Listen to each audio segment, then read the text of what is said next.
Loué et remercié soit le Seigneur. nihahimbazwe hashimwe umwami. iri niryo sengesho ryacu twese, icyifuzo cyacu nico Que par le feu divin, kubwo umuriro w'Imana, kubwa mpemu ce qui w'Imana, se passe en nous, kubwo ibikorekera muri twebwe, la vie divine, ubuzima la bw'Imana nature de Jésus-Christ na kamere ka Yesu Kristo puisse aussi être manifestée. bishobore kugaragara navyo, bibe ibiboneka. Cela diffère Ibyo des biratandukanye enfants de Dieu, des enfants d'hommes. Pas abana b'Imana n'abana b'abantu, atari icy'inyuma, atari ikindi kintu, ariko icy'indani. si d'enfants d'hommes, Nk'abana b'abantu, des enfants de si des enfants d'hommes iyo deviennent de Dieu, abana b'abantu babaye bacitse abana b'Imana, aho birakwiye yuko kamere y'Imana igaragazwa nabo. Turashaka dans cette réunion, muri kino nous allons faire gikorane attention kugaba que aussi nos pensées kugira ngo n'ivyumviro vyacu soient ordonnées, bibe bitonze, soient ordonnées bitondekwe, dans le cadre de la parole de Dieu. bivanye n'imbibe z'ijambo ry'Imana. Naho rero niho twese dushobora gukurikira, Et c'est seulement comme ça nuko que tous niho twese nous recevrons twakira riche bénédiction. imigisha myinshi. Mu buryo buciye bugufi umuntu Attirer ategerezwa l'attention kugira hangi nk'uko byari bimeze ku gihe cyo kwa Yobu no mu bindi bihe, où toujours aho iminsi yose peuple de ubwoko Dieu bw'Imana bukoraniye, ou des fils de cyangwa Dieu s'assemblent. abana b'Imana iyo bakoranye, Là, aho cela peut être birashoboka l'habitude ko ari umugenzo w'umwasi kwama ari hari. Mu gihe abana b'Imana bakorana buno nyene, il y avait un grand étonnement, n'est-ce pas? haba gutangara gukomeye, sivyo ko Le malin était là. n'umubi yaba ari ngaho. Et le Seigneur lui-même demandait, mais Umwami mbere aramubaza ati uvuye hehe? et il disait, mais j'ai Aravuga ati parcouru la terre. nagendagenze ku isi, Je suis allé partout. nagiye hose. Et il le fait encore aujourd'hui. N'uno munsi Parcourt aracabikora, la terre. aracazunguruka isi. Tugomba kugaba Que nos pensées ibyumviro byacu misi yose soient sous le bibe biri munsi y'uburongozi bwa mpemu doit w'Imana, avoir pour que cela soit possible. kugira ngo bishoboke. Mbega ndababwire ikintu gishasha, Que l'ennemi yuko umwasi utilise akoresha ibyanditswe ngo adukongataze, nk'uko Imana ikoresha ijambo ryayo pour relever ceux qui sont paralysés. kugira ngo ahagurutse abakongataye. Ndabibereke mu ijambo ry'umwami mu bikorwa. Nk'akarorero, Nous iyo voulons expérimenter l'action de Dieu. tugomba kubona igikorwa c'Imana, Et prétendons que twibwira yuko aho on commence à crier, umuntu yotangura gusemerera, Satani souffler dans l'oreille de quelqu'un. arashobora kukongorera akavuga ngo Tu n'étais pas dans la tempête. Tu Imana ntiyari mu gihuhusi, Imana ntiyari muri Un roi 19. mwese murazi mu bami ba mbere 19, mu gihe Eliya hariya, igihe yagira umwimenyerezo w'Imana. Nivyo ariko byanditse Que Dieu n'était uko pas Imana itari dans la tempête. mu gihuhusi.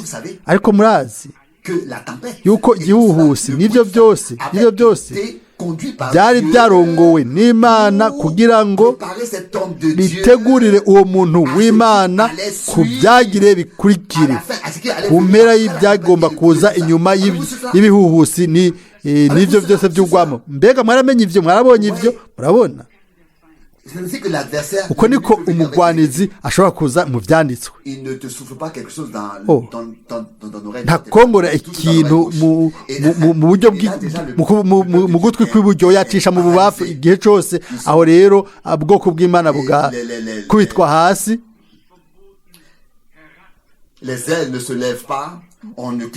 Umuntu akaguma aryamye hasi.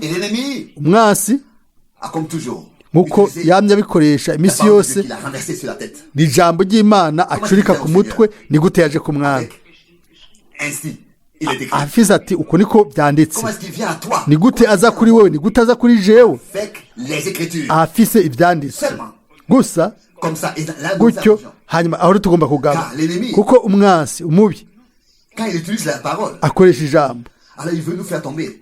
akagomba kutugwisha nk'uko yagombye kubikorera Alors, umwami il veut nous avoir. agomba kudufata kudutega imitego Dit que ces pierres deviennent du pain. ngo bwira aya mabuye abe umukate inyuma y'iminsi 40 mwe wese Et parce que le washonje Seigneur avait faim, kuko umwami yari ashonje il a dit, yamubwiye le pain. ati umukate était, n'est-ce pas, après c'était nécessaire pour le pain. wari ukenewe D'avoir du pain. umwami yari akeneye umukate C'est la umwami parole de Dieu. Ah, Pour tromper le Seigneur. hanyuma Mais pour nous umugwanizi aider, akoresha ijambo ngo ahende umwami ngo amugwishe niko abikoresha natwe ngo atubohe atukubite hasi attention dans ces jours. tugabe muri ino minsi Vraiment. by'ukuri tugabe amen Prenons garde que aussi nos pensées. tugabe n'ibyiyumviro byacu bibe ibyo guha icubahiro imana murazi haranditswe muri mariko 12:30 nimba ndabyibuka neza Tu aimeras l'Éternel ton Dieu de tout ton cœur. Et kandi mukundishe uhoraho imana yanyu imitima yanyu je vais yose lire ce texte reka nsome bino de byanditswe Marc, muri mariko chapitre 12. 12 Marc, mariko chapitre 12, 12 à partir du verset guhera ku murongo 30, wa 30 ou bien alors seulement le verset 30. umurongo wa 30 gusa Et tu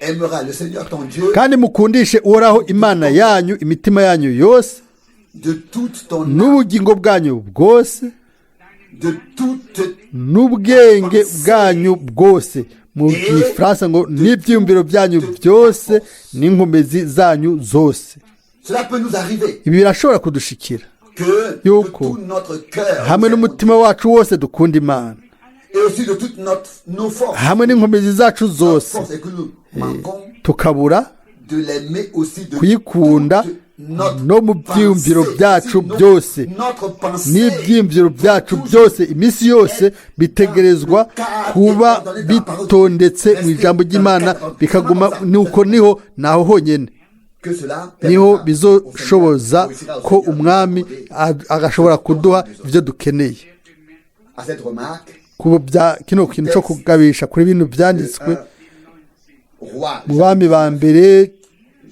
j'aimerais ici bami ba mbere cumi brièvement pour que n'icenda reka nsome hano naho haze umuco ko yari umwami qui était passé auprès d'Élie. niwe yaciye iruhande ya Eliya Le Seigneur, kandi n'ukundi gusha yari umwami niwe yari yatanze ibyakoretse harya urwamo n'ibihuhusi yategura umukozi wayo kugira ngo hanyuma lui accorder le point culminant de amuhe cette expérience. indunduro y'uwo mwimenyerezo wo mukongorera kwaje kwiyoroheje Un roi mu bami ba mbere 19 umurongo wa 11. Il dit va et tiens-toi devant l'Éternel. aramwishura ati sohoka uhagarare hanze ku musozi imbere yanjye jewe uhoraho ako kanya uhoraho arahaca Ensuite il est énuméré hanyuma rero haciye hadondagurwa ibyakoretse quand l'Éternel passa. gihe uhoraho Ce yahaca qui s'est passé ibyabaye dans cet homme de muri urya Dieu muntu w'imana produit une bitanga préparation, ugutegurwa l'attente, ukurindira ugutinya tout ce dont cet homme avait besoin ibyo uwo mugabo yari akeneye byose kugira ngo avec Dieu la chose finale. hamwe n'imana agire umwimenyerezo wa nyuma ibyo bintu Ces choses-là qui ibyo bintu rero allaient devant l'Éternel et qui précédaient la chose finale. byatangura uhoraho igihe umwami yaca imbere yiwe nibyo byamuteguriye ikintu cya nyuma twavuga yuko tumaze kugira hamwe n'imana ibintu bya nyuma oya ariko turashima kubwo ikintu cyose imana itanze n'icyo biriko birakora ubu turamaze no gushima ko kubwa mwemu wiwe amaze gukorera muri twebwe uno munsi turaja kubandanya hamwe n'inyigisho hamwe no kuraba ijambo ry'imana ibijanye nuko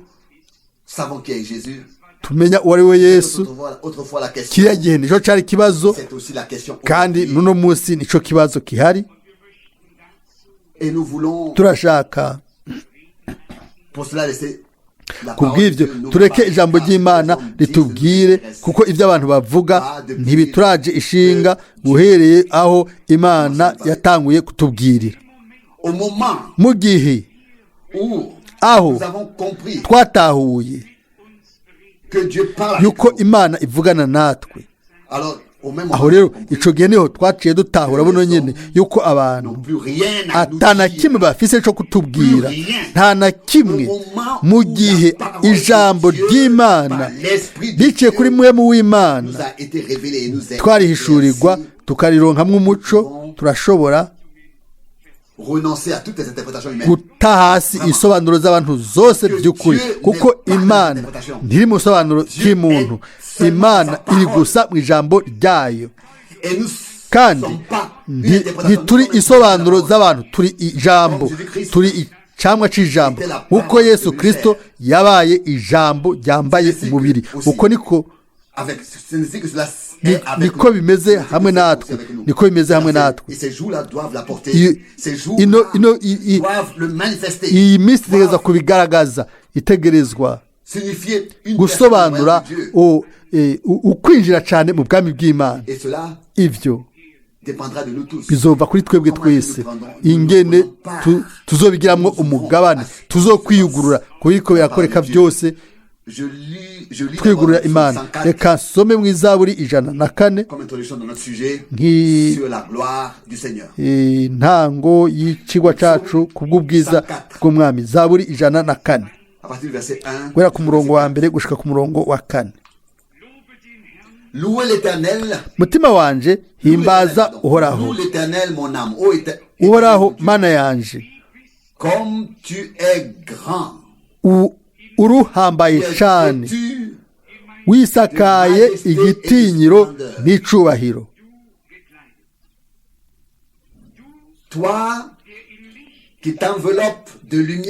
Wifubika umuco nk'umwambaro,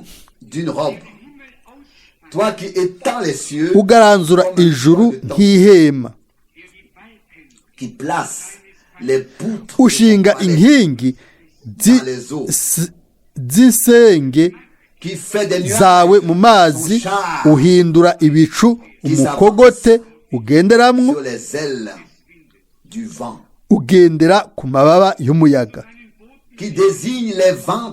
Uhindura abamarayika bawe imiyaga, abasavyi bawe ubahindura umuriro waka. Gushika hano rino jambo ry'Imana. Uno munsi turavuga kubwiza bw'Umwami bw'Uhoraho, turabereka biciye mu byanditswe vyera by'ukuri ibyabaye, kubera iki ibyo byategerezwa gushika. No kuvuga kuko Imana nk'umuntu mu mugambi wayo yagomba kutwinjizamwo, kandi yaratwinjijemwo gushikaho natwe ubwacu duhindurwa, tuzohindurwa, tuzohagarara imbere yiwe twahinduwe. Ubutumwa bwiza bwa Yohana 17 turasoma guhera ku murongo wa mbere.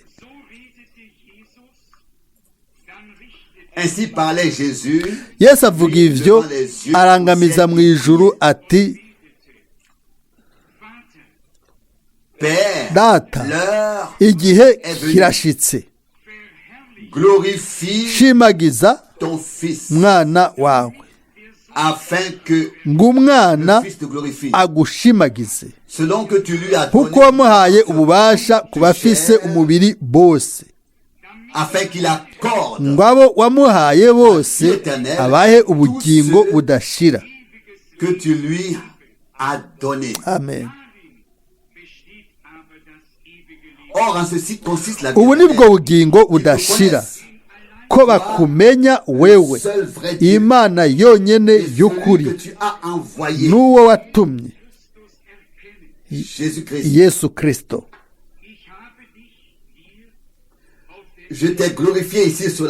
Nagushimagije mw'isi, nonosoye igikorwa wampaye gukora.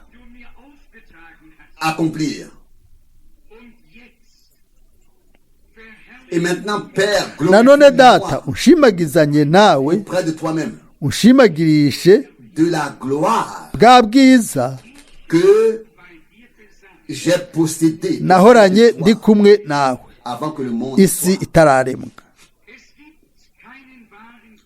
Il n'y a pas de vrai croyant nta mwizera w'ukuri ahari qui voudrait yoshaka éviter ne serait-ce qu'un seul verset. guhunga umurongo yaba n'umwe. hariho abigeneye inyigisho zabo Tout ce qui n'est pas ibintu entièrement byose dans leur rang, qui ne s'ajuste pas dans leur imagination. bidahuye n'ibyiyumviro byabo n'ibyo bifuza babishyira ku ruhande.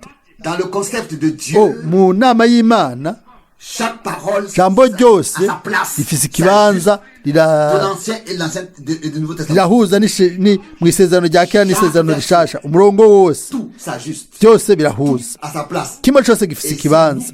Même nous na nous twebwe laissons ubwacu placer nitwareka dans la parole de tugatondekwa mu Dieu, ijambo alors nous la ry'Imana, comprendrons aho bien, tuzotahura et neza aussi kandi la turashobora placer à sa place. gutondeka ijambo Dieu ry'Imana mu existe kibanza. d'éternité. Imana iriho uhereye ibihe bidashira gushika mu bihe bidashira, mu bwiza bwayo, mu muco wayo, mu budahangarwa bwayo, yamye iri mu bwiza uhereye ibihe bidashira ugashika mu bihe bidashira. hanyuma rero umucunguzi wacu aravuga ati nshimagishije bwa bwiza ubwo nari mfise imbere y'uko isi ibaho. aho rero tuca dutahura yuko imbere y'uko isi iremwa Imana yariho mu bihe bidashira, winjira mu bihe bidashira imbere y'uko isi ibaho. reka dusome, mundeke nsome muri Luka 2, hanyuma turaja kwerekana mu isezerano rya kera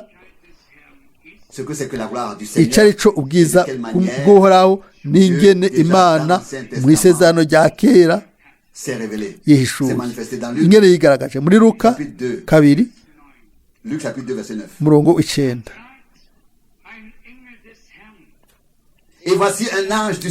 umumarayika w'umwami Imana ahagarara iruhande yabo, ubwiza bw'umwami bubakayanganira irya nino,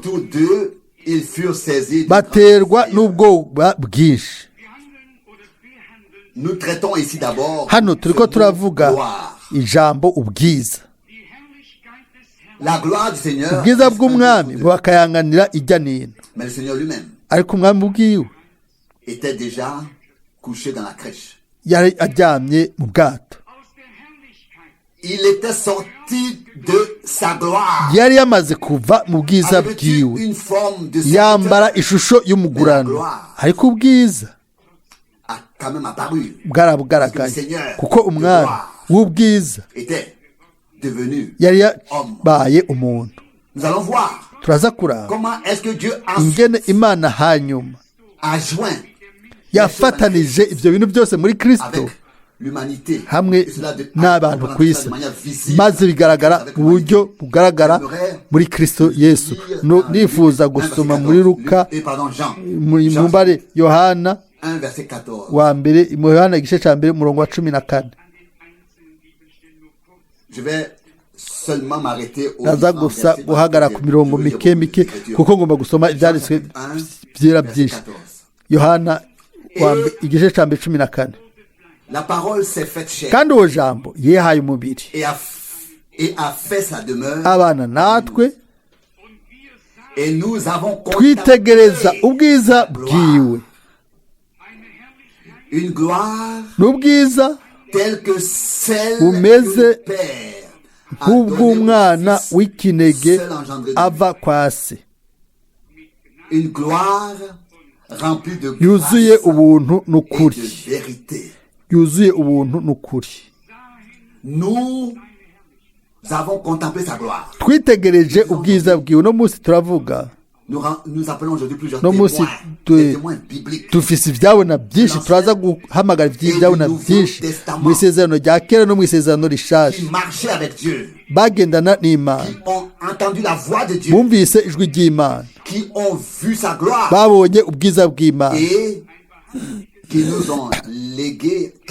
hanyuma badushikiriza, badusigira intahe y'ukuri. turi abantu ce que Dieu dit. bagengwa n'ibyo abantu bavuga, ariko twebwe tugomba kumviriza ibyo Imana ivuga, kandi byaremejwe mu runganwe Nous rwacu. allons aussi Reka kandi venir en parler. turaza kubivuga ko Avec la gloire du Seigneur, hamwe avec n'ubwiza la lumière, bw'Imana avec la lumière, n'inkingi y'igicu n'umuco, abantu benshi nta na kimwe bakoresheje ibyo, kuko ntibari bafise urufatiro, ntibari bafise urufatiro rw'isezerano rya kera n'isezerano rishasha. Abanyabwenge byanditswe barashika, bagomba gutitura ibyari by'igiciro, et ils ont rien su. nta na kimwe Moi, bamenye. je crois jewe ndizera que yuko Dieu Imana informe son peuple, enseigne son peuple, iraha ubwoko bwayo ibyo bimenyesha, irigisha ubwoko bwayo, ikabaha umuco mukuri, maze mpemu yera akaduhishurira c'est passé ibyabaye dans nos jours, mu dans minsi notre yacu, mu nation, runganwe rwacu, par les Écritures. Il nous le montre. bikabyitwereka biciye mu byanditswe byera. Dufise urufatiro rw'ibyanditswe bya Bibiliya, duhagaze ku isi ya Bibiliya, ku rufatiro Infaillible de la parole de rutaneshwa rw'ijambo ry'Imana. Dieu. De 2 Pierre, Turasoma muri Petero wa kabiri le premier chapitre. igice ca mbere, 2 Pierre, Petero wa kabiri chapitre 1. igice ca mbere. Ici, Hano l'homme de Dieu écrit umuntu w'Imana arandika, qui était sur la montagne de transfiguration. we yari ku musozi wo guhindirwako, aravuga ibikurikira. Petero wa kabiri igice ca mbere guhera ku murongo wa 16 gushika ku murongo wa En effet, nous 18. n'avons pas suivi des fables habilement kuko tutakurikiye imigani yaremwe n'akenge, hamwe twabamenyesha ubushobozi bw'umwami wacu Yesu Kristo no kuzoza kwiwe. mais Ariko nous avons été nuko twiboneye n'amaso yacu icubahiro ciwe gihambaye. Amen. Amen. Nous n'avons pas seulement entendu ntitwumvise ce que gusa d'autres disaient. ibyo abandi bavuga, Nous étions présents. niho twari turi, Nous avons vu. twariboneye. Oui, qu'est-ce que c'est que la gloire? Mbega ubwiza ni Ton iki? imagination, mon imagination. Ibyo wimvira cyangwa ibyo nimvira? Oya, ubwiza est la lumière ni umuco ndengakamere uwo Imana ibamwo. C'est clair? Mbega ibyo biratomoye. Nous allons encore le voir. Turaza kandi kubibona, Nous montrer des scènes d'écriture. tubyerekane biciye mu byanditswe vyera. Si un Étienne dit dans Actes 7, Nimba Jésus Stefano vers la avuga parole mu de Dieu. byanditswe Alors, il n'a pas seulement fait des paroles. byakozwe n'intumwa, ati nabonye ubwiza bw'umwami. Si amajambo y'ubusa, yabonye, yavuze ikintu yabonye, arakidonda neza ingene cyari kimeze. Pierre ici dit, Petero hano aravuga ati, nous avons été twe témoins twibereye ibyabona oculaires de sa merveilleuse gloire. Laissez-moi ici dire by'icubahiro ciwe n'ubwiza bwiwe. Reka nsome d'où vient l'origine de ce témoignage. iyo ino ntahe ivuye yo muri Petero wa kabiri igice ca mbere 16, Matayo 17, turahera ku murongo wa 5. Matthieu 17, verset 5. Matayo 17 umurongo wa 5 gushika ku ndwi. Comme il parlait encore, tout à coup, une nuée lumineuse Akivuga haza igicu gikayangana de son ombre, kibatera une nuée igitutu, lumineuse. Et une voix kandi ijwi riva muri rya nyagicu riti, celui-ci est mon fils, nguyu mwana wanje nkunda en qui j'ai mis akampimbara, mon affection. Écoutez-le. nimumwumve. Vous pourrez continuer à lire mushobora kubandanya gusoma. que ceux qui étaient présents sont tombés sur leur face. Abari ngaho baguye bubamye. Petero, Yohani na Yakobo niho bari bari. Aussi Moïse et Élie. Mose na Eliya nabo nyene niho bari bari. La gloire de Dieu Bwiza bw'Imana n'est pas une imagination, si ibyo umuntu yiyumvira. mais elle est une réalité Oya, divine. ni ikintu c'ukuri c'Imana gifatika. Un nuage naturel est visible. Nguko est naturel, igicu c'est-à-dire que la kiboneka lumière naturelle gisanzwe, divine niko est n'inkingi réalité y'umuriro divine, idasanzwe y'indengakamere igaragara. Et beaucoup ont vu cette Benshi barabonye iyo nkingi ndengakamere, ubwo bwiza bw'Imana, barabonye umuco. tant que Mu cela leur ibyo était accordé de la baba bahawe kubiraba. Il y en a qui l'ont vu comme Hariho ababonye nk'inkingi y'umuriro, l'ont vu comme nuée. abandi bayibonye nk'igicu, bayibonye nk'igicu, abandi nk'ubwiza, nk'umuco. Umuco urabagirana wari ukikuje Imana. Imana ishobora kwihishura nk'uko igomba. Igihambaye ni uko ibikora. Nta muntu n'umwe ibaza imbere yo kubikora nimba bimubiye. Oya, ababyawe n'Imana bose bazonezerwa uguhishurwa kw'Imana, bazokurikira, bazokwakira. Turasoma mu isezerano rya kera mu muhanuzi Ezekiyeli igice ca mbere. Ezekiyeli igice ca mbere murongo wa 20.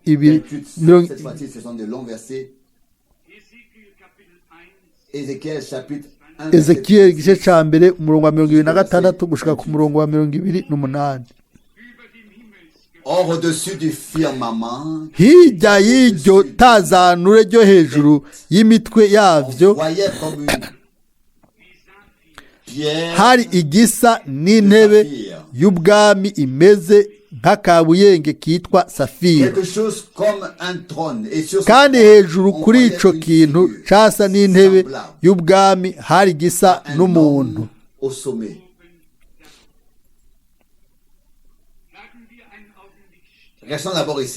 Tugume hano akanya gato. Ezekiyeli yararaba ubwiza, abona intebe, abona n'uwari yicaye kuri iyo ntebe. Mumbabarire hano nimba tugabisha hano, ntiyabonye abantu benshi ku ntebe, yabonye umuntu umwe gusa avuga ngo ijuru ni intebe yanje, isi ni ndava y'ibirenge byanje. Niyihe nyubakwa mushobora kunyubakira? Mbega ni hehe aho kuruhukira mwomba? Hariho umuntu umwe wenyine yicaye, si babiri si batatu. Yaramubonye. Sinibaza ko ari byo yiyumvira. Oya, ndizera ko abahanuzi b'Imana bari abahanuzi b'ukuri b'Imana, bari banyengetewe n'ukuri kw'Imana, ntibakoze imyimenyerezo. Oya, baranditse ukuri uko bagizemo umwimenyerezo kugira ngo natwe tugire intahe runaka, dushobore gushingwa kuri Bibiliya. Ndabandanya gusoma umurongo wa 27. Uhereye aho baye mu rukenyerero rwiwe ugasubiza ahera haruguru, mbona ibiboneka nk'umuringa w'umujumbu n'igisa n'umuriro umuzinguje impande zose, kandi uhereye aho baye mu rukenyero rwiwe ugasubiza ahahera hepfo, mbona umenga hari bisa n'umuriro, kandi ibibatsi byamukikiza hirya no hino. Amen. Umuriro ukayangana. Imana ni umuriro utongora, umuriro wari umuzingurije. Turabandanya gusoma. Nk'uko umunywa w'amazi wo mu gicu usa ku munsi w'imvura, niko gukayangana kwari kumukikije hirya no hino kwasa.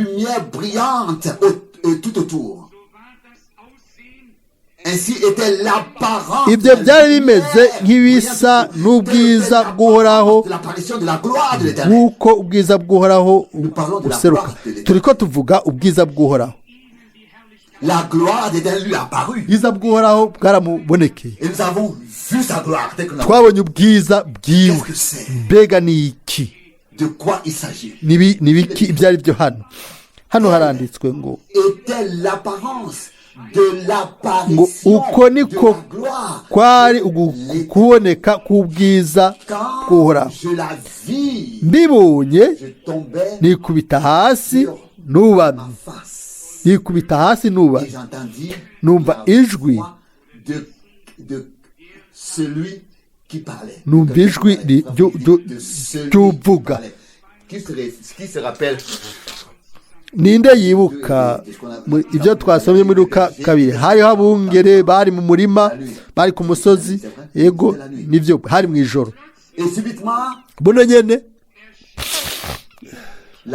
ubwiza bw'uhoraho burabagaragarira bukayanganira hirya n'ino yabo hari mu ijoro umuco warabonetse ubwiza bwarabonetse umuco ukayangana waka warabonetse kuri ba bandi bari barindiriye uguhumurizwa kwa Isirayeli. Ninde yabibonye, ninde yabibayemo, ninde yabigizemo umwimenyerezo? Abantu ab'Imana yari izi yuko bazoba babishima. Ntibagiye gusobanura na kimwe, barizeye gusa bazonezerwa. Umunezero mwinshi waratangajwe, ubutumwa bwiza bw'amahanga bizoba inkuru nziza. No kwifuje kuno munsi tubibona mu buryo bwa Bibiliya, dusubira kubibona kandi ingene Imana yigabuye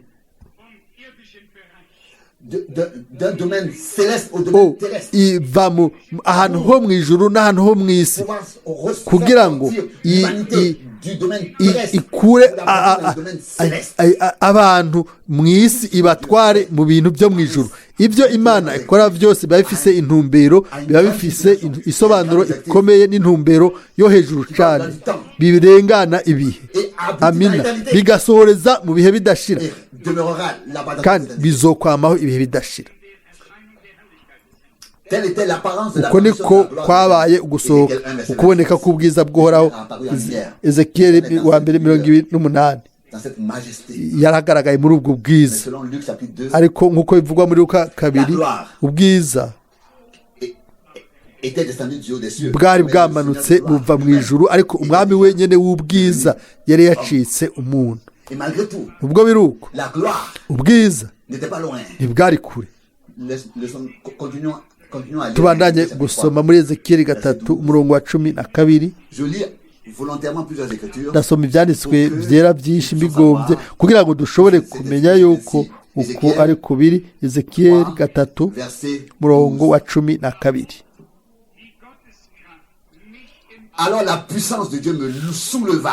Maze muhemu aranterura, numva inyuma yanje ijwi rihinda cyane rivuga, ubwiza bw'uhoraho bushemagirizwe ahantu hiwe. yarabubonye, yabigizemo ubuzima. Ni bangahe bashobora kwibuka intaya mwene data Branham hariya mu buraruko bwa Tucson muri Arizona muri Leta Zunze Ubumwe za Amerika, igihe igihuhusi carengana kigasambura ibitandara, ibipande bigatembagarira mu myonga, igihe amashami y'ibiti yacika, mbere n'igisate kinini kigasaduka. Ego nivyo Imana ntiyari mu gihuhusi, ariko yarabikoze, yarabitanze kugira ngo uwo muntu w'Imana abe utinya, kugira ngo abe mu kubaha. Niko Imana ibishaka kuri twebwe twese. Nijyari umwami yavuganye na mwene data Branham kumuhanuzi, nijyari yabashira ahantu ho gukubaha imbere yiwe. Nijyari yashobora gukora gutyo kugira ngo babe biteguye gukura inkweto, bamenye yuko bari bahagaze aho bahagaze arahera, kuko aho Imana irihishura. Twoshobora gushinga intaha yuko Imana iguma ari yayindi ejo no munsi n'ibihe bidashira, ntihindura uko ikora.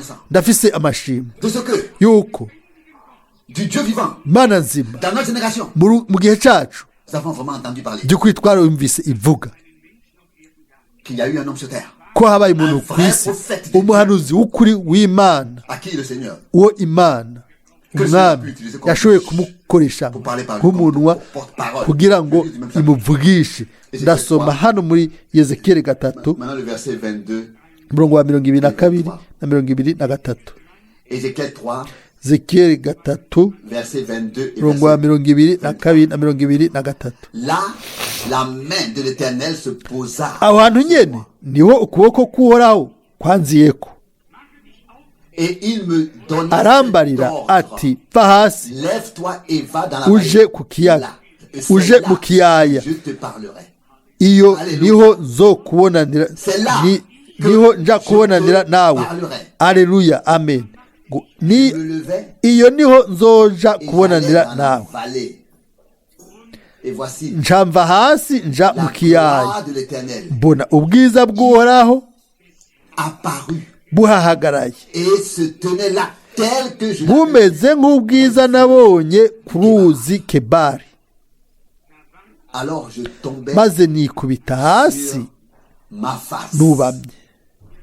Mais bien aimé, Bakundwa, je ne peux rien faire d'autre nta kindi na kimwe nokora que de donner l'honneur à Dieu. keretse guha icubahiro Imana, De ce que, yuko aussi dans notre temps, no mu gihe cacu il est descendu yaramanutse sur terre ku et isi de manière surnaturelle, ishinga de manière intahe mu buryo surnaturelle, bw'indengakamere, à tel- ku à tel point buryo que ceux qui voulaient pas croire, abatashobora kwizera n'abatashobora kwizera eux aussi, nabo nyene kugira ngo ils auraient plus d'excuses. ntibazoronke ico bireguza inyuma y'ivyo. Murazi, Je l'ai apporté avec moi les photos. jewe amafoto ndayafise hamwe nanje ndibaza yuko mwese mutahura Que cette yuko photo est la même. ino foto ni ya yindi nyene, bwa bwiza bw'uhoraho, wa muco nyene, ya nkingi Dans nyene, laquelle Dieu, iyo Imana dans tout l'Ancien mu et ensuite mu isezerano ryose rya kera no mu isezerano rishasha c'est révélé par exemple à niho yihishuriye Sawuli ku nzira y'i Damasiko. aujourd'hui. No munsi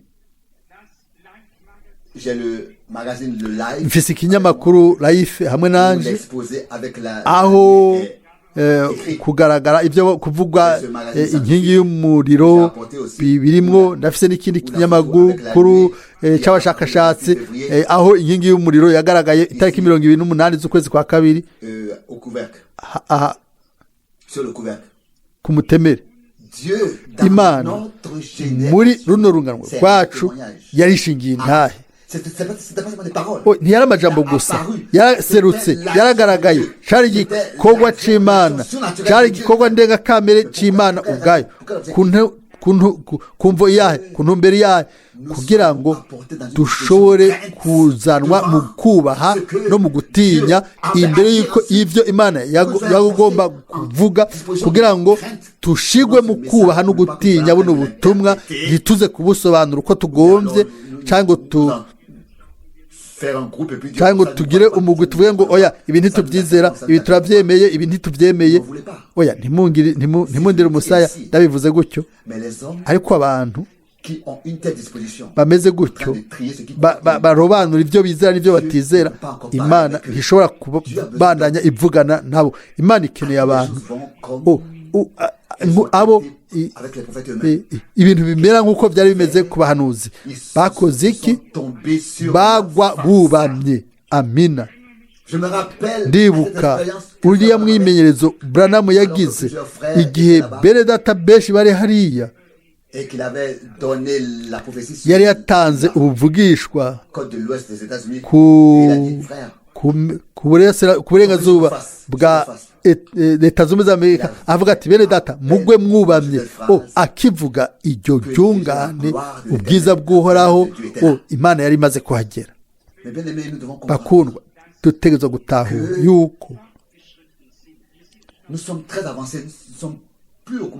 ntituri ku mpera y'ibihe, oya turi ku mpera y'impera y'ibihe. Imana isaba, itegeka ukubaha imbere yayo, imbere y'ijambo ryayo, imbere y'ikintu cyose ikoze. Irashaka yuko dushobora kwizera, irashaka yuko dushobora kubyakira, hanyuma twese hamwe tugatera tuje imbere. Muri buno butumwa bw'Imana birakwiye yuko ku mpera ikintu runaka giseruka, no kuvuga nk'ikintu kivuye mu ubwoko bw'Imana, ishengero ry'abana b'imfura. Iryo ubu ce dernier tour. ino mpera ya nyuma bahamagarwa gusohoka Et nous pouvons par la grâce de Dieu ku bw'ubuntu bw'Imana turashobora kuba muri abo muri uwo mukuku ngenda ari byiza ko dufite ijambo ry'Imana tukaba dushobora gusoma ego Imana imaze kubikora hano ego nivyo. Laissez-moi lire de Moïse. Reka nsome muri Mose. L'un des plus grands des prophètes. Ni umwe mu bahanuzi bakomeye yatanze ubuhanuzi yuko umuhanuzi nkanje Imana uhoraho azoba muhagurutsa muri bene so mu Kuvayo chapitre 23. cya 23 Kuvayo Mubarire Kuvayo 33 nibijanye n'ubwiza bw'Imana. Kuvayo gice ca 33 n'umurongo 18. On verra peut-être plusieurs écritures. Kumbure turaza kubona imirongo myinshi. Kuvayo 33 wera ku murongo wa 18. Et lorsque Moïse dit laisse-moi contempler, Mose aramwishura ati ndakwinginze nyereka ubwiza bwawe. Uhoraho aramwishura je ferai passer tout devant tes ati yeux, kugira neza kwanje kose nzogucisha imbere et je yawe proclamerai à haute voix devant toi, nivuge mu izina ko nduhoraho ndi imbere yawe à savoir kandi que je fais preuve de grâce zogirira ubuntu uwo zobugirira et je montre ma miséricorde ngirire n'ikigongwe uwo zokigirira dont j'ai pitié. Puis il continua. kandi ati Tu ne peux pas voir ntiworaba mu nyonga car hanje aucun homme. kuko umuntu atondaba mu nyonga ngo abeho. Mais l'Éternel dit, Uhoraho arongera voici un aravuga endroit à côté de moi. ati heraba Et tu hariho ahantu hafi yanje te tenir sur le rocher. nawe uzuhagarare ku gitandara Puis quand je passerai dans ma gloire, maze ubwiza bwanje bukiriko buraguca iruhande mettrai dans le creux zoguhisha muri ico gitandara et je tiendrai ma main ahameze sur toi pour te protéger nk'igihoro jusqu'à ngukingirize urushi je rwanje sois passé. gushitsa aho nzoba ndenganye.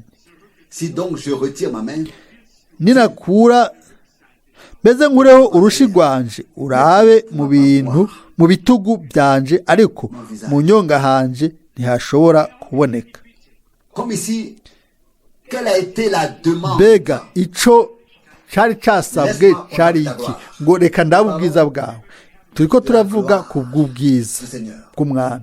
Ça a été la prière de Moïse ici. Byabaye isengesho rya Mose hano. Mose nawe yabonye ubwiza bw'Uhoraho. Le Seigneur lui-même Umwami wenyene était enveloppé dans cette yarakikijwe n'uwo muco lueur, dans cette majesté, dans cette yarakikijwe lumière. n'uwo muco ndengakamere. Mose Cette gloire yabonye ubwo bwiza passer burengana à côté de lui. buca iruhande yiwe. Ariko bakundwa Frères et sœurs, bien mwene data na mushiki wanje mugenzi mukundwa, ce qui vient de Dieu ikintu cyose kivuye ku Mana est réalité telle que nous est ni aussi ukuri réalité. nk'uko n'Imana ari ukuri. Ces expériences Iyi myimenyerezo devraient nous encourager yategezwa kudutera intege et nous fortifier dans la foi. ikadukomeza mu kwizera Dieu peut être expérimenté. ko Imana umuntu yoyigiramwo umwimenyerezo. Mu buryo bwahe Nous ne pouvons pas ntidushobora entrer dans le rôle d'un Moïse, gukora igikorwa ca Mose. Igikorwa ciwe cari dans gitandukanye, le rôle d'Élie, si mu gikorwa ca Eliya oya, non plus kandi dans le mandat de Frère Branham. si mu gishingo ca mwene data Branham nawe naco cari ikindi gikorwa. Mais Ariko nous pouvons, turashobora peut-être notre personne, mais nous pouvons turashobora tout cela muri ivyo vyose kuvomamwo de la bénédiction. mu de ce que Dieu a imigisha fait. y'ivy'Imana yakoze. Turashobora kuvomamwo imigisha, Nous pouvons dire Amen. turashobora kuvuga tuti amina kuri ivyo tukavyemera tukavyakira. Iyo dusoma tukumva ibintu umwami mu buryo bw'indengakamere C'est révélé. yihishuye, aho rero Le cœur exact. Et nous. umutima urahimbaza. Quand il s'agit Iyo ari bijanye n'ibintu byo ku isi hano no mu butumwa bwiza, aho rero haba hari byinshi. d'évangélistes Abavuga aux butumwa États-Unis, muri Leta Zunze Ubumwe za Amerika bose n'est-ce pas, mbega sivyo batahura neza barazi ingene babidandariza ariko iyo ari bijanye n'umuhamagaro uwo Imana yahaye umugabo ngo amenye umunsi umwaka n'itariki umuntu yashobora kuvuga ryari ahantu n'umunsi umwami yamuhamagariye ko mu gihe yaramaze kuvuga iby'Imana yamubwiye murazi ngo hari hijimye maze buno nyene mu cumba umuco kayangana waka mu cumba ikibazo ca mbere cavuzwe mbega hari umuntu amuritse n'itara hano araraba barabe aho umuco wari uzananye wari uvuye hejuru wakira mu cumba araba hasi abona ibirenge bya wa wundi yagendera muri uwo muco aravuga ati yamubwiye ati natumwe mvuye mu nyonga y'Imana oya icyo kisi ikintu umuntu yahimvye oya ni ukuri kw'Imana muri no misi yacu hamwe n'ivyo byari bifatanije n'igikorwa c'Imana no gutuma no guhamagara no kwemezwa kw'Imana tunakeneye no kwemezwa oya buno ubutumwa bw'Imana bumaze kwemezwa mu rugero runini cyane nubwo bimeze uko turarindiriye yuko umwami yemeza isezerano ryose ijambo ryose ubutumwa bwiza bwose muri twebwe hamwe natwe ariko mube imvuga kuri mube abantu bafite ukuri mbega si neza igikorwa ndega kamere c'Imana si cyo cyadukweze si cyo cyatubwiye amina si cyo cyatumye dutega ugutwi tukagaba twaratangaje twaratahuye yuko tari umuntu yaserutse ariko umuntu yatumwe n'Imana yaraserutse afise ubutumwa bw'Imana ubutumwa buvuye ku Mana kubera iki ku ntumbero yahe kugira ngo ategure ubwoko buroranye yiteguye abuhamagare ngo busohoke aburongorere ku mwami habe itandukaniro ry'abakorera Imana n'abatayikorera muraza ayo majambo yanditswe muri Malaki 3 cyo ca mbere mu buryo butomoye ku murongo wa mbere werekeye Yohana Umubatizi bazotegura inzira imbere y'umwami azogendera imbere y'umwami kugira ngo amutegurire inzira ariko iyo nciye ku gice ca kabiri ku mpera haranditse ngo nk'uko abubaha Imana baravuganye uhoraho arandika igitabo cy'ibyibukiro kirandikwa uhoraho arumviriza kububaha uhoraho bubaha izina ryiwe hanyuma haranditswe ngo muzobona itandukaniro hagati y'ubaha Imana n'utayubaha umunyakibi n'ugororotse ukora Imana n'utayikorera hanyuma hacakurikira isezerano ry'ububasha ngo ndabarungikira Eliya imbere y'uko uhoraho imbere y'uko umunsi uhoraho uza umunsi ukomeye uhambaye mbega biratangaje ko umwami mu gihuhusi yaje agaca iruhande ya mwene data Branham akamanuka mu bwiza bwiwe mu buryo bw'indega kamera agasubira kwishura ukundi gusha je ntibintangaza je biranezereza amen muri jewe hariyo ugutinya no kubaha kumfata kwafashe ndamaze kuvuga hari ibintu byinshi bintangaza mu gihe numva akiriho jewe nabonye numvise ntaye yiwe ingene umuhamagaro we wari utumbereye n'ukurungikwa gutumbereye bifatanije n'umuhamagaro wiwe n'igikorwa ciwe byamye iminsi yose bintangaza cyane kubona yuko abantu bahumye babona ukubona byari iby'ububasha ariko murazi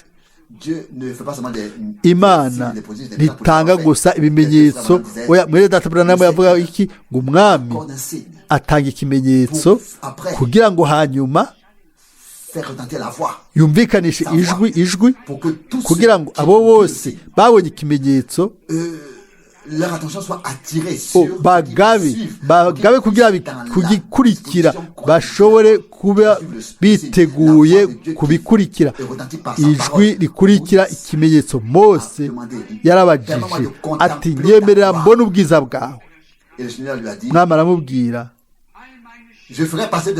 nzocisha imbere y'amaso yawe ubwiza bwanje bwose, nzotangaza n'ijwi rirenga izina ry'Uhoraho. Nitwizera yuko Imana mu bwiza bwayo yihishuye, aho rero birakwiye basi yuko n'izina ryayo basi turimenyeshwa.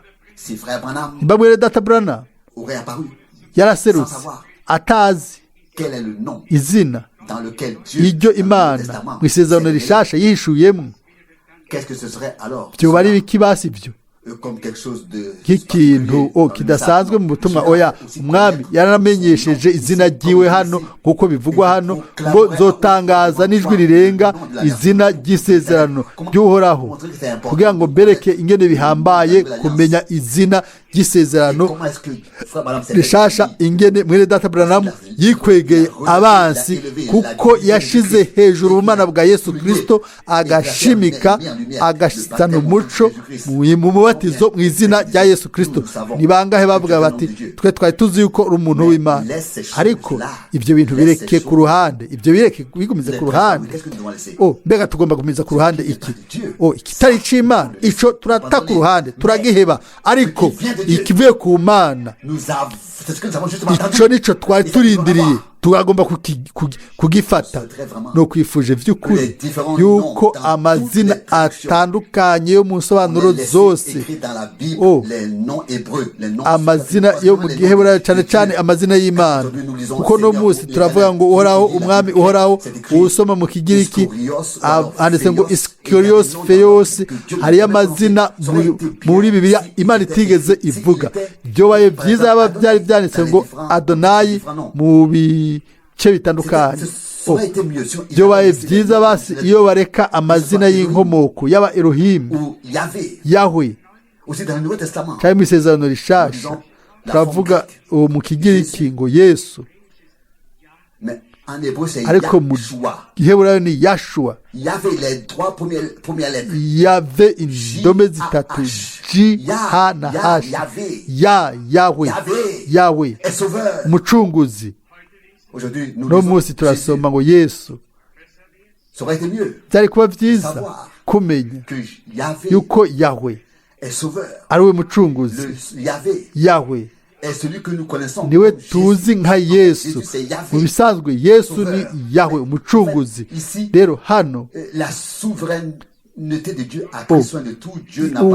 ubudahangarwa bw'Imana byafashe byose mu ntoke. Imana kumbure ntiyitwararitse no kutamenya kwacu, yarabiretse, ariko kugira ngo ku bwoko bw'Imana bimenyekane atari gusoma ariko guhishurwa na mpemu, kuri kw'inkomoko kumenyeshwe ubwoko bw'Imana, atari uko umwe umuhereze mukuru wese yari kugira ico amenye, ariko nuko gusa ubizi niwe Imana ibihishuriye. Hano Mose yagomba kubona ubwiza bw'Uhoraho, yagomba kuburaba, kandi yaburabye. Ku murongo wa 22 haranditse, maze ubwiza bwanje bukiriko buraca iruhande, buriko buraguca iruhande, zo gushira muri ico gitandara ahameze nk'igihoro, bwa mbere ku gitandara, hanyuma mu gihoro c'igitandara. Yesu avuga ngo twakuwe mu gitandara. Yesu we gitandara c'agakiza, turabiwe, twasohotse tuva muri we, twaremwe muri we, hanyuma twungwa muri we, tubatizwa muri we, we muri twebwe natwe muri wewe, muri we. Uwo muntu yari yinyegeje, yari yayishije, nta cyashobora kumushikira. Nimba jewe nawe kubwo kwizera dushoboye kuza muri Kristo aho tuba tunyegeje, tuba twarose ubuhungiro, tuba turi mu buhungiro, tuba dufise uburuhukiro mu mana yacu, mu gitandara cy'ibihe nta na kimwe cyo tugirira nabi. Imana itanga ubuntu bwayo, dushobore by'ukuri kwinjira muri Kristo, tube muri we. Ndasoma kuvayo igice cya 34, ijambo rizwi natwe twese, ukuvayo 34. Hano haranditse guhera ku murongo wa 29. Moïse descendit du mont Sinaï, Exode 34, Mose amanuka uwo musozi Sinayi afise mu minwe bya bisate byombi bibiri ibishinga intaye, kandi aho yamanuka uwo musozi ntiyarazi yuko mu maso hiwe haca ibibatsi kubw'uwo bahora bakebukana. Mwese murazi inkuru za Mose, yabaye agitegetswe kwihisha kuko ubwiza bw'uhoraho bwari bwagumye ku rukoba rwiwe. Mu maso hiwe hariho umuco warabagirana, maze Abisirayeli nabo ntibubahuka kumuraba, ntibashobora kubahuka kumuraba. Ubwiza bw'Imana burashobora gukayanganira kuri ba bandi bagiriwe ubuntu bwo kuraba mu bwiza bwe. uvuga uti mwene data Frank na twebwe ni gute twe turindiriye iki? Twitondekeye, hari ikintu kuri twebwe kizogaragara icyo tuzoshobora kuraba ubwiza bw'Imana. Ego tuzoraba natwe ubwiza bw'Imana. Yego, kumuri hatari hano ku isi, ariko hari mu bwiza hano. Turabyizera, turizera icyo Imana yadusezeraniye, kandi icyo Pawulo mu majambo yiwe yabivuze mu ncamake ngo ico ijisho ritarabona, ico ugutwi kutarumva, ikitarinjira mu mutima w'abantu. Ivyo bintu ni vy'Imana yateguriye abayikunda, ariko ubwiza bw'Imana ni gifadika kuriho gifadika, umuco kayanga mwiza cyane. Abivuze hano, et je peux encore le répéter. Je l'ai vu une fois dans ma vie. Nabibonye rimwe mu buzima bwanje, le 1er janvier 1985, itariki ya mbere y'ukwezi kwa mbere mu 1981. Narabivuze mu idonido, navuze ibyo nabonye, ibyo nagize mu mmenyerezo, ibyo nabonye mu gihe umukuku w'abantu bambaye impuzu zera b'ubwiza twarazamuwe, mbona nk'umutemere hagati. Mbega ntibari benshi, ariko twashobora kubona umuco urabagirana, umuco mwiza urabagirana, nk'uko umuntu bigereranywa n'igihe iyo urubura ruriko rurakoroka, izuba ririko ryaka n'inkomezi rikakira ku rubura, ukaraba ku rubura, ni nk'uko rurabagirana. Mbega muramaze kubona ivyo? Uko niko byari bimeze, ariko byari by'ububasha, byari by'inkomezi, kandi byari bikomeye, ariko neza harimwo ubuzima muri uwo muco. Umutemere cyari ikintu c'ubwiza, ariko umuco winjira muri byose, ntiwaguma hariya hejuru, oya, waraca mu mutemere hanyuma ugakwiragira mu isi yose. Nabonye ubwiza bw'Umwami, nabonye ubwiza bw'Uhoraho, narabubonye. Byo byangiriye neza. Ndafise amashimwe ku Mana, murazi kubw'ivyo, kuko nababaye ngarutse mu mubiri hano ku isi. Ni ikintu cambabaje mu buzima bwanje, ariko ni Umwami. Jewe nk'umukene mu bakene, kurano biwe yifuje kumpa uguhumurizwa no gukomezwa hanyuma ntikwari guhumurizwa gutoya, kwari uguhumurizwa gukomeye, kubona imbere y'igihe izamugwa no guhindurwa kw'imibiri. igihe navuga ndazi yuko nzogira umugabane mu izamugwa, mwene data yavugana nanje yibaza ngo ukuzamugwa kwaramaze kubaho. ndavuga nti nk'ikiri hano ku isi izamugwa ntirirabaho. aho rero arashavura, aravuga ati we wibaza kuri iki, we wigira iki?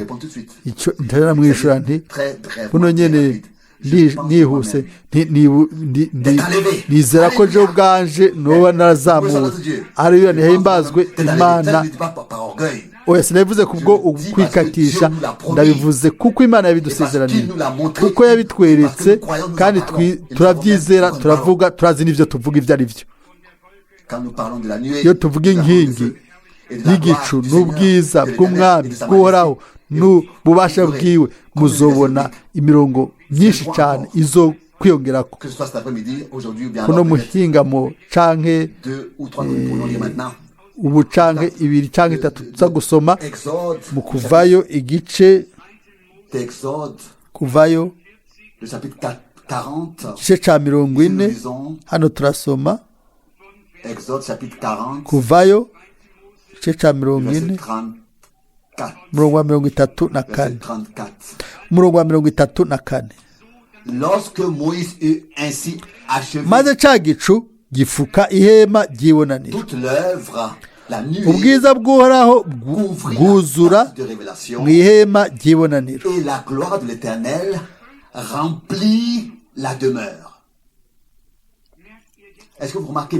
mbega murabona hano umurongo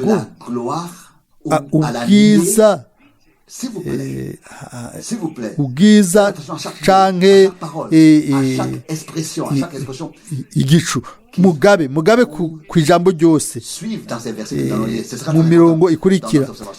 nibyo bihambaye mu bikurikira.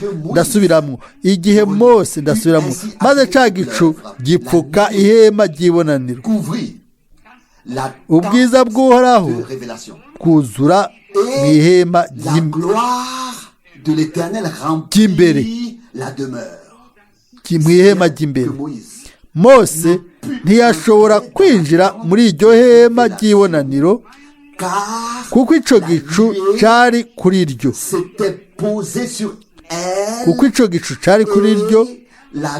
n'ubwiza bw'uhoraho bwuzuye muri iryo hema ry'imbere. byaragaragara ubwiza bukayangana bwari hajya. Mose ntiyubahuka kwinjira.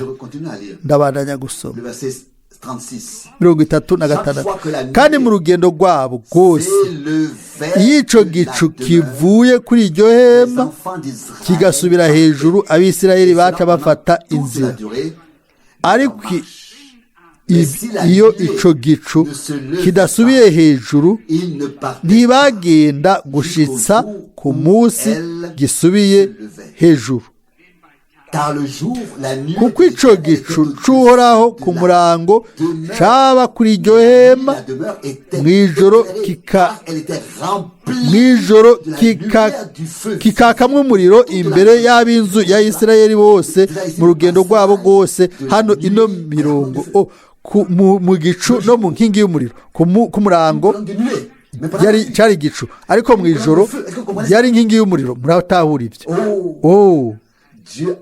Imana yararetse ibibara byandika mu buryo bumeze neza butomoye, byandikirwa twebwe. mbere n'igipfu nticozimira. kangahe mwene data Branham yavuga ku nkingi y'igicu n'inkingi y'umuriro. mbega muramaze kubyumva avuga ku bijanye n'amabara indwi ari mu amazi, hanyuma ibara ry'umuriro niryo riboneka cyane. kangahe mwabyumvise neza yabivuze mu idonido ibyo yabonye. kandi cyari igicu si c'était qu'une nuée, il a décrit comme une nuée. iyo cyaba ari igicu yavuga ko ari igicu Était pénétré de feu. iyo cyaba kirimo umuriro naho nyine yabivuga. Ibyo rero twabibonye mu kanya gaheze. Imana umwami irashobora kwihishura nk'uko igomba. Nta ruhusha ibanza gusaba uwo ari we wese dufite amashimwe y'uko yihishuye. Mose kera yashoboye kugira uwo mwimenyerezo, arabibona kubera iki umwami yaretse akabwira mwene data Branham nk'uko Mose yahawe ibimenyetso bibiri niko na wewe ibimenyetso bibiri uzobihabwa. Niba atizeye ikimenyetso cya mbere bazokwizera icya kabiri, bategeza kwizera icya kabiri. Mose yari yarose ibyo bimenyetso bibiri kugira ngo Israeli ishobore kwizera yuko Imana yari yamurungitse kuri bo, yari yamurungitse kuri bo. Namaze kubivuga mu kanya, benshi barizera yuko Imana yahezagiye mwene data Branham. Ninde yizera yuko yari umugabo yatangajwe n'Imana imbere y'igihe yasezeranywe muri Bibiliya, igihe abantu bategerezwa kwemera ivyo? Aho rero ugutegekwa kuca kuza kuri bo, bagategerezwa kwizera ivyo uwo muhanuzi w'Imana yavuze mu izina ry'umwami. Nico gituma rero banka kwemera ico cyumviro, ariko umunsi umwe bazohura n'uko kuri. Nta muntu n'umwe ariho no mu bavugabutumwa bakomeye azoca iruhande y'iby'Imana yakoze mu gihe cyacu. Umunsi umwe bazotegerezwa kubyishura. Abavugabutumwa bahambaye, iyo hataba mwene data Branham nabo ntibari kubaho. Bose bazomenya uko kuri kw'Imana gufatika, bazohagarara bavyemage, bazobabaza ati mwakojeje iki ibyo nabahaye, mwabishyize ku ruhande, uno mugabo nabarugikiye n'ubutumwa, hanyuma muca mwishiha ikibanza ca mbere, muca muriyerekana, muciye muridandariza mu bwoko bw'Imana. Ntimwavuze ijambo ryanje, ntimwakijije igikomere c'ubwoko bwanje. Hageze isaha yo gusubizwa. Singomba kuvuga urubanza rwa nyuma, ariko hazoba umunsi umwami azoshingira intahe umukozi wiwe, umushumba, umuhanuzi. Murongo wa 38 mu kuvayo 40, kuko ico gicu cahora ku murango caba kuri iryo hema mw'ijoro, kikakamwe umuriro imbere y'ab'inzu ya Isirayeli bose mu rugendo rwabo. Cacuzemwo umuriro uboneka mu gihe co mu rugendo rwabo rwose. Mbega ibisi by'ubwiza atari gusa ku muhanuzi, ariko byagaragara ku bwoko bwose, ku b'inzu ya Isirayeli bose. Mu isengesho rya gihanuzi rya Zakariya, ngo kugira ngo ahe ubwoko bwiwe ukumenya agakiza, kugira ngo ahe ukumenya agakiza. Yesu umuco umurikira amahanga, kandi mu bwoko bwose, mu ndimi zose, abahamagawe gusohoka, abagarukane ku Mana, atari ku nyigisho, ariko by'ukuri bashobore kuza ku mwami.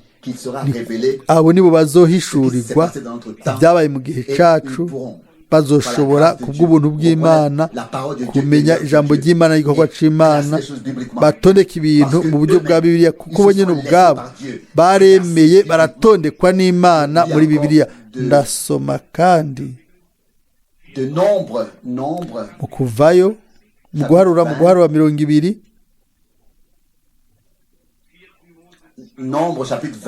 mu guharura 20 umurongo wa 6. Hano haranditse ibikurikira. Nombre chapitre 20 verset 6.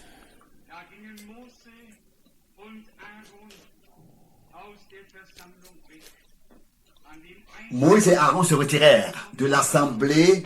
Mose na Aroni bava imbere y'iryo koraniro, baja mu muryango w'ihema ry'ibonaniro, barapfukama, barunama, maze ubwiza bw'Uhoraho burababonekera.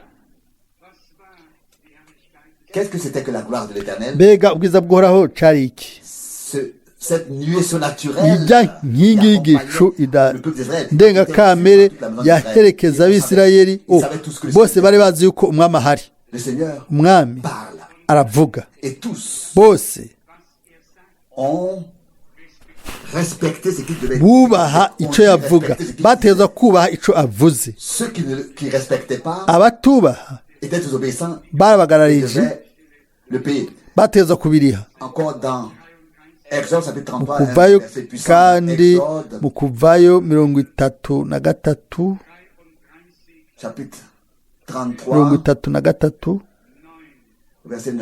ku murongo w'9. Exode chapitre 33 verset 9. Ku murongo w'9.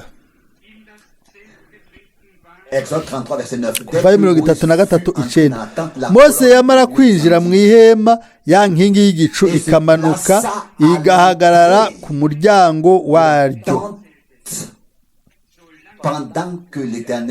Uhoraho akaganira na Mose. Aussi longtemps que l'Éternel parlait à Moïse. Nous parlons de la gloire. Turiko tuvuga ubwiza bw'Uhoraho, turiko tuvuga inkingi y'igicu ndengakamere, ubwiza bw'Uhoraho. Turavuga ibyo umwami w'ubwiza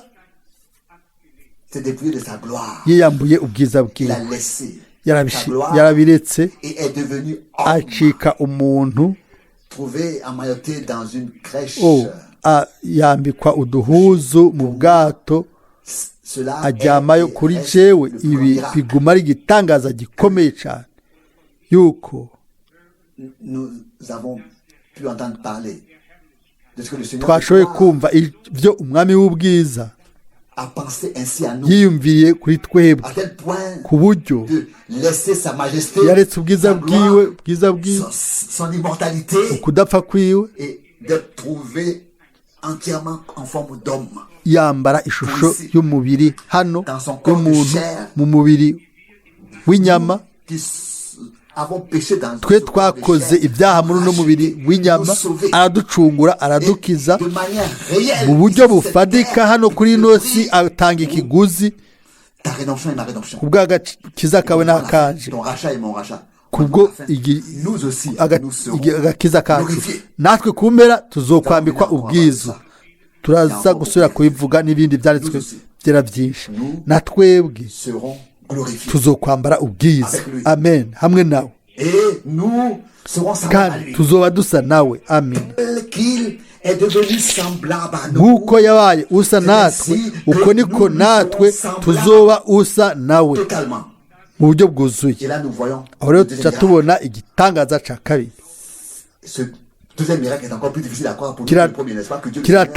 Kiragoye gutahura gusumba icambere ko umwami yaretse ubwiza bwiwe akaba umuntu, sivyo? Ibyo turabyemera tukabyakira, ariko ko twebwe ibiremwa bigowe,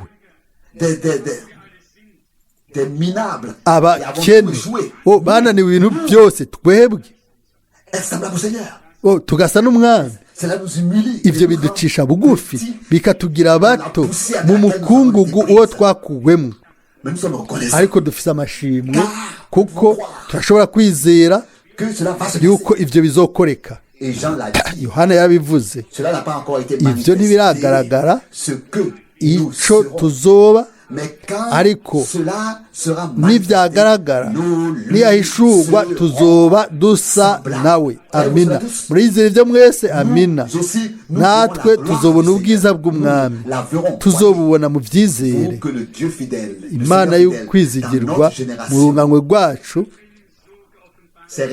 yihishuye muri ubwo buryo, yishyura mwene data Branham nk'uko yishyuriye Mose inshuro nyinshi. Ujya muco waza mu bikorane mu gihe mwene data Branham yasengera abagwayi. Murahora mwumva ingene mbere mu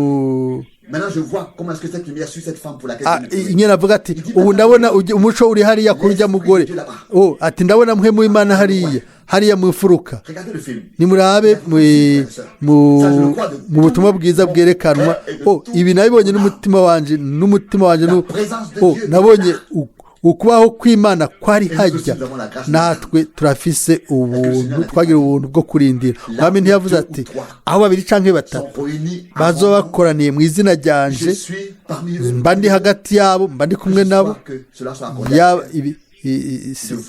bihabwe umuntu basi nimba abandi batabibona ariko ikibazo tugomba kwibaza ni iki mbega twese turizeye amina hariho abantu babonye abandi bizera intahe zabo jesi ndi muri bamwe muri bamajusi batatu babona inyenyeri oya je nizera ko babonye ya nyenyeri ya Yakobo nk'uko yari yarabuwe mu isezerano rya kera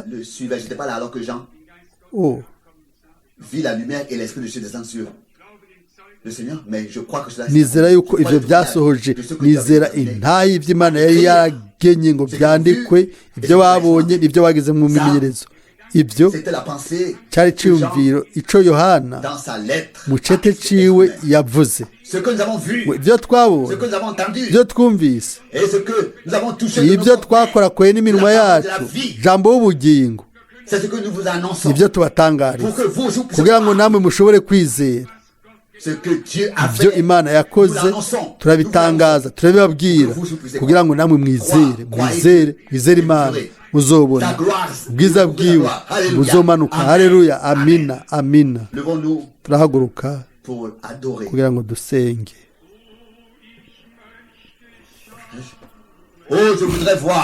nifuza kubona wa wundi yampfira yahimbazwe ashigwe hejuru ibihe byose igikorwa ciwe c'umucunguzi ndagomba ko mu mayira y'izahabu ndirimba n'ijwi rirenga inyuma y'intambara inyuma y'urugamba ubwiza umunezero haleluya iminsi yose ndashaka kumuraba umwe yampfira kandi mpimbaze nshire hejuru ibihe byose igikorwa ciwe c'umucunguzi ndirimbe mu mabarabara y'izahabu n'ijwi rirenga inyuma y'intambara bizoba ari ubwiza umunezero misi yose ni bangahe bizera ko ubwiza bw'Imana bwamaze kudushikira haleluya buraturindiriye hariya buraturindiriye ni bangahe bagomba kwizera yuko tuzogiramwo umugabane kuko tuzatuhari hariya igihe umwami azoza gutorera biwe